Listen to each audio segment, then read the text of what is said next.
kabajamtootaa fi jaalattoota keenya kun Barkoo Miidiyaa. Barkoo Miidiyaan miidiyaa keessan. Miidiyaa keessan ammoo jabeeffachuun dirqama keessan. Keessummaa keenya kaarraa kan qabannee dhufnee isuma wajjin wal isin barsiifnaa mee gama isaatti isin dabarsa. Keessummaa keenya baga nagaan dhufte. Kaarraa kan qabannee dhufnee maqaan isaa eenyu mee isinuma wajjin haa laallu. Keessummaa keenya kabajamaa maqaan kee eenyu ifnu ibsime. Maqaa kiyya Adam Abdallaa Adabi miidiyaa hawaasaa irratti aan dhalate. Ogeessiraati. Akkasumas hojiin isaa maal? Ammaan tana Barkoo Miidiyaa hojjechuudha. Manaajara Barkoo Miidiyaati jechuudha. Hundee isaa fi manaajara waa hunda. Hundee isaadhaas manaajaraas jechuudha.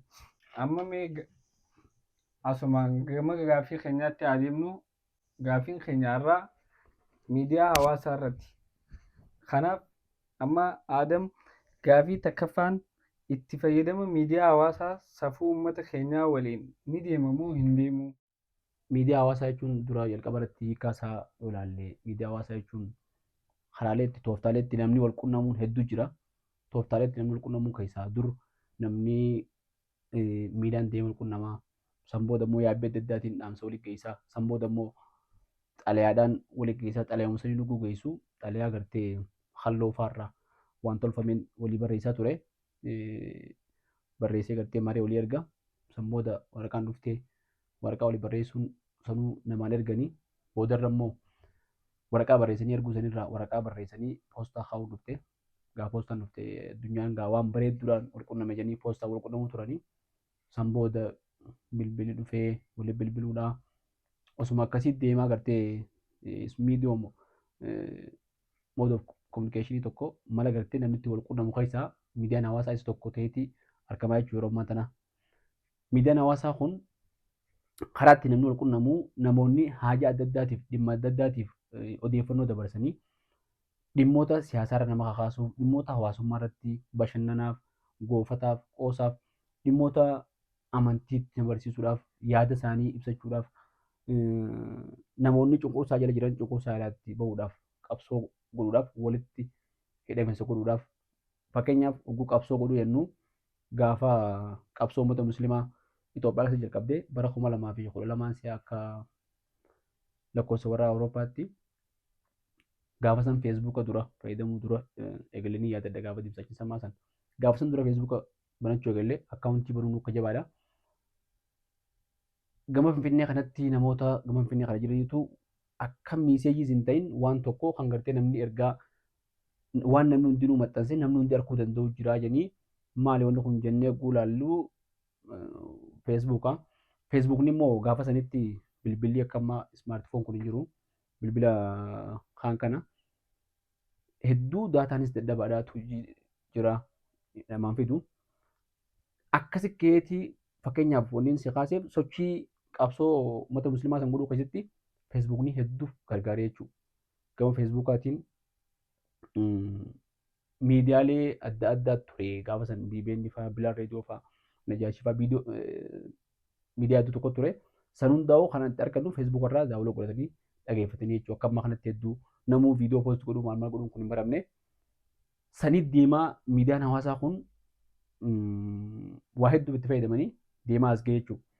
Haalli immoo ammaan kanarra jiru kun haalli kun safuu hawaasaatii wajjin deemaa fakkeenyaaf akka uummata Oromootti uummanni Oromoo kun uummata safuu qabu uummata kana wajjin deemu ni jiru.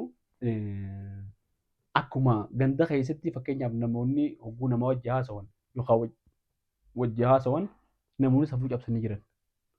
Miidiyaa qofa waan ta'eef miti lafarrattis namootuma lafarra cabsu kanaatu miidiyaa irratti gubee safuu cabsa. Malee miidiyaan hawaasaa uummata kamii wajjinuu deemuu danda'a jechuudha. Akkamitti deemuu danda'a? Adjasti godhanii akkaataa safuu wajjin deemuu danda'utti wantoota faayidaa qaban wantoota miidhaa qaban eeggatanii wantoota faayidaa qaban irratti xiyyeeffatanii aadaa fi safuu fi eeggatanii amantii fi eeggatanii waliin deemuu danda'a jechuudha. Haala kanaan yoo itti fufe dhalootni ammaa akkam ta'ame? Haala amma jiru kanaan yoo deeme dhaloonni fakkeenyaaf wannummaan kamuu miidhaa fi faayidaa waan hin qabne jirtu wanni hundinuu miidiyaan hawaasaa kun akkuma faayidaa hedduu qabutti miidhaadhaas hedduu qaba. Fakkeenyaaf namoota sababa viidiyoo isaanii yookaan ammoo sagalee isaanii yookaan suuraan isaanii akka malee lakkifamteef namoota afajjeessan fa'aa jira. Namoota miidiyaa hawaasaa kanaan kominikeet godhanii namoota gartee karaa hin taanetti harkisanii lubbuu namaa galaafatan jira. Namoota gama miidiyaa hawaasaa kanaan namoota nama biraa fakkaatanii itti haasa'anii maallaqa qabeenya isaanii guddaa dhabsanii jira. Namoota karaa hin taanetti miidiyaa hawaasaa kanaa oofanii daa'immanii fi dargaggoonni gama hin taane akka deeman akka safuu irraanfatan akka qullaa deeman gama adda addaatti amala hin taane akka qabaatan wanni silaa qaanyii jedhamu deemu qaanyii ta'uu naftee akka waan gartee qaaliitti ilaalanii faashina sana hordofuun faan dhuftee haalli kun hedduu ulfaataadha. Haalli kun yoo to'atamuu baatee akkanatti deemee balaa guddaa ragaa jechuudha. Dhaloonni egeree wanti abbootiin isaanii dabarsan maal yoo deemee ilaale viidiyoo isaanii, footoo isaanii, maal isaanii, haasoo isaanii kan taane jecha isaanii hasafuun eeggatiin barreeffama isaanii hasafuun eeggatiin arraba isaanii wal xiqqeessuu isaanii wal tuffachuu isaanii kan argaa jechuudha dhaloonni. Maaliif wanti ammaan tana miidiyaa irratti gallakkisu tokko yoo ati maxxansite kun yoo haaftellee namoonni biraa kan kaasin hedduu jiraachuu mala. Sheer godhanii viidiyoo kana fuudhanii bakka biraatti erguu jira, suuraa bakka biraatti godhuu jira. Barreeffamni kun fuudhamee weebsaayitii adda irra kaa'ama. Yoo sarchi gootee ni baha. Dhaloonni kun bifa saniin abboonni isaanii gartee namoota badaa akka taate yookaan immoo waan irraa baratan takka illee dhabanii jechuudha. Yoo gama faayidaa qabutti deebinee ilaallee namoota gorsa babbareedaa laatan namoota bifa istooriitiin gartee akka shakkoo taatu waan bareedduu himan namoota bifa goofataatiinis qoosaadhaanis waan bareedduu kaayan namoota bifa gorsaatiin waan bareedduu kaayan motiveeshinii namoota seenaa himan tartiibaan seenaa qabatama qabdu ragaadhaan namoota himan namoota walitti dhufeenya hawaasaa bifa bareedaadhaan ibsan namoota kabajaa namoomaa akkamitti ilmaan guddifachuu akka qaban irratti akkamitti miidiyaa hawaasaa fayyadamuu akka qaban irratti akkamitti ammaa seenuu kanatti jechuudha.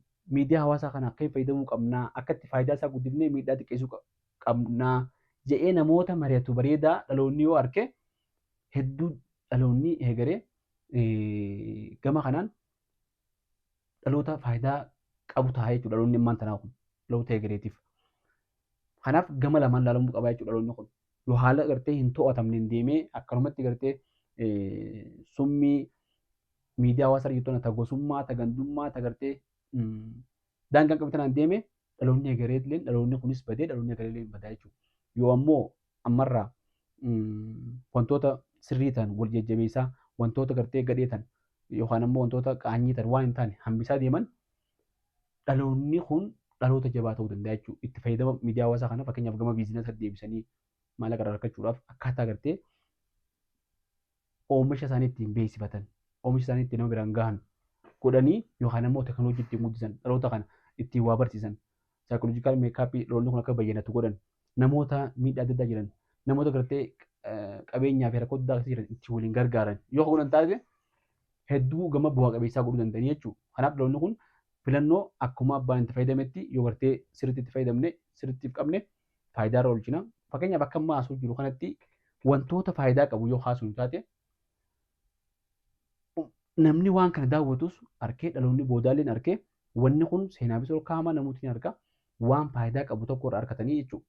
Yoo immoo akkuma haasuu kanatti waan hin taane haasuu taate dhaloonni biraa yookaan ammoo dhaloonni ammaan tana jirus waan hin taane argata rabbi biratti illee waan badduudha nama biratti illee waan badduudha bu'aa tokko illee hin qabdu jechuudha. Ammaaf biyyuu sii fiduu dandeessi waan adda addaa fiduu dandeessi garuu waan booda irraa gaafatamtu taate jechuudha.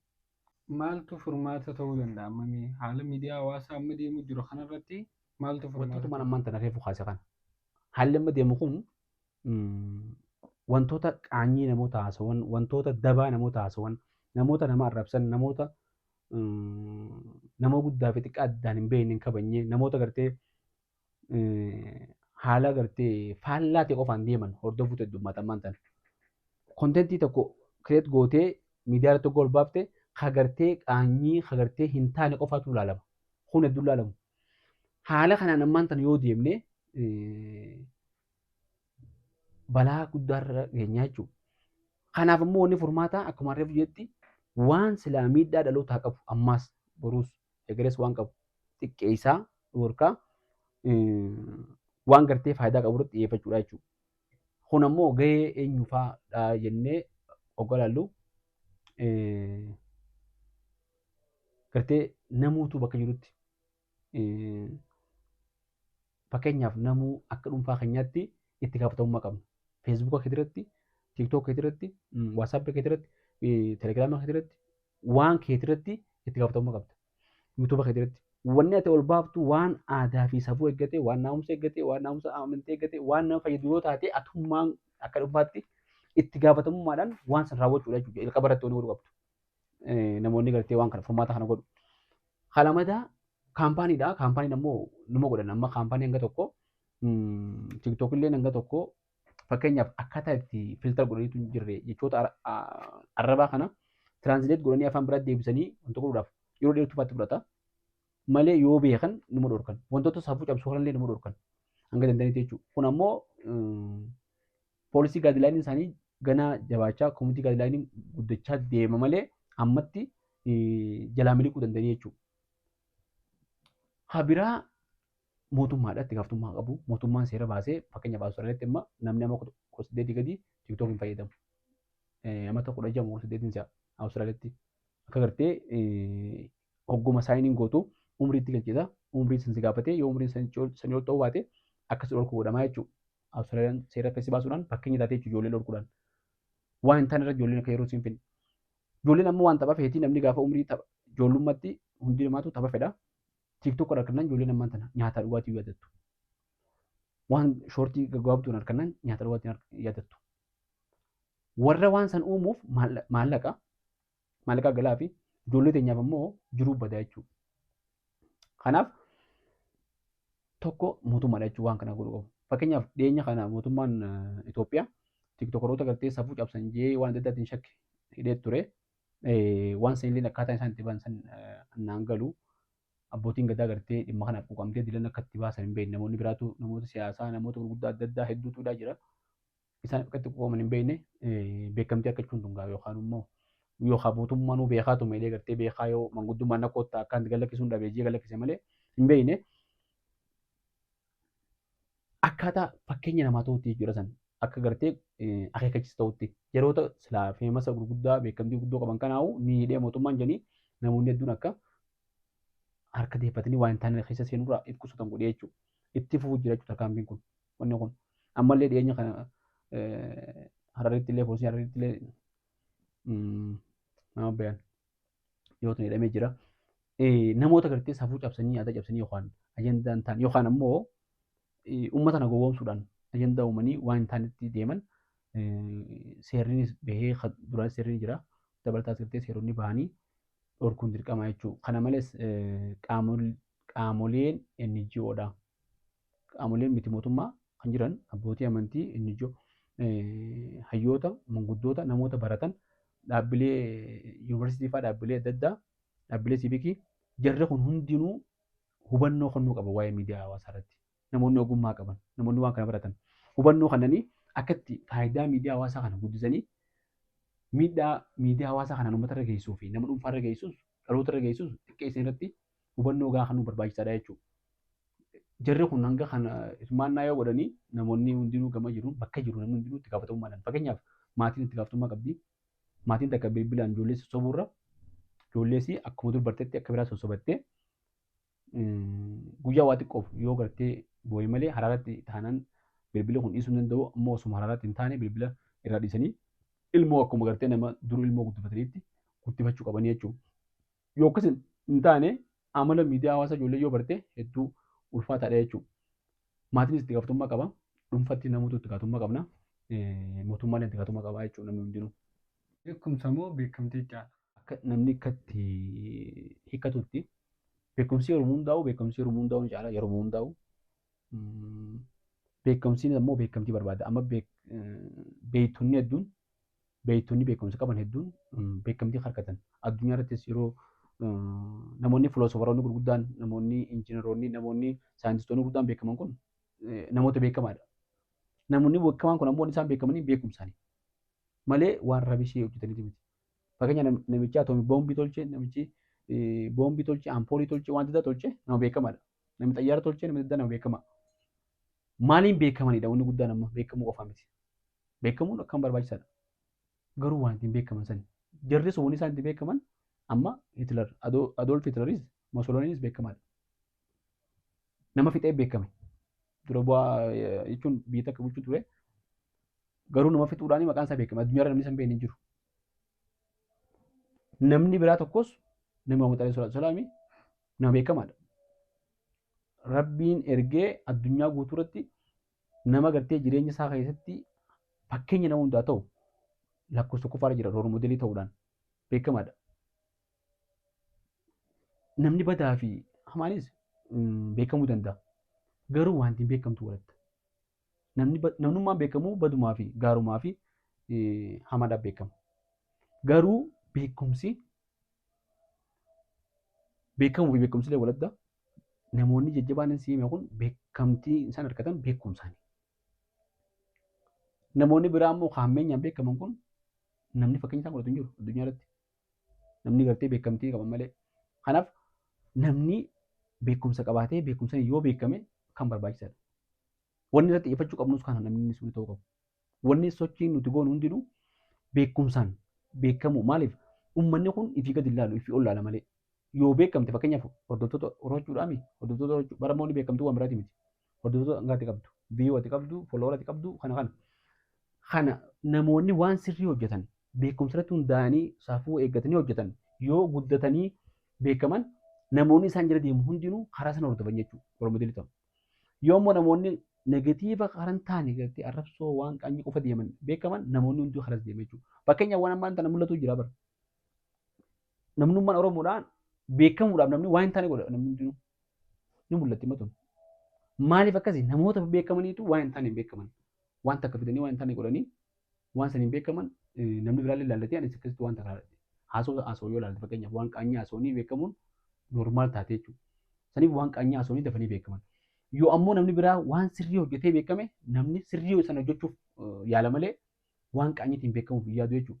Kanaafuu yeroo hundaa'u beekamtiis ni caala waan hundaa'u ni caala.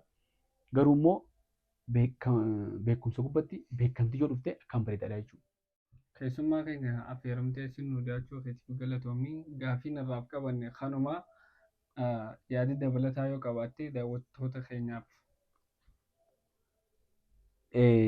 Dabalata isinillee asin naaf yeroo isin galatoomaadha. Dabalata waan baay'ee haafnee miidiyaaleen jiran miidiyaalummaan keenyaa fi namoonnummaan keenyaa bakka adda addaa kan jiran hundinuu waa'ee miidiyaa hawaasaa kana laaftutti ilaaluun qaban. Miidiyaan hawaasaa kun hedduu ulfaataadha. Hulayyuu seenee jira, bakkayyuu waliin ga'ee jira, sheekaa fi kabiira biraas ga'ee jira, xiqqaa guddaa bira ga'ee jira, baadiyyaa magaalaa ga'ee jira, dhalaa dhiira bira ga'ee jira, beekaa wallaalaa hunda bira ga'ee jira. Laaftutti ilaaluun taatu jechuudha. Amma dura osuma laaftuu ilaalanii miidiyaa hawaasaa kana tiiktook kunfaan waan fasaadaatiin dhaqina asuma jedhanii namni hundichi irra galee feesbuukaas gaaf dhufu akkasuma osoo gartee bakki takka yoo gartee wanni bareeduun hin ijaaramne uuma hamtuutti ijaarama. Miidiyaa hawaasaa kana yoo gartee waan gaarii ittiin hojjenne uuma badduutti hojjetama.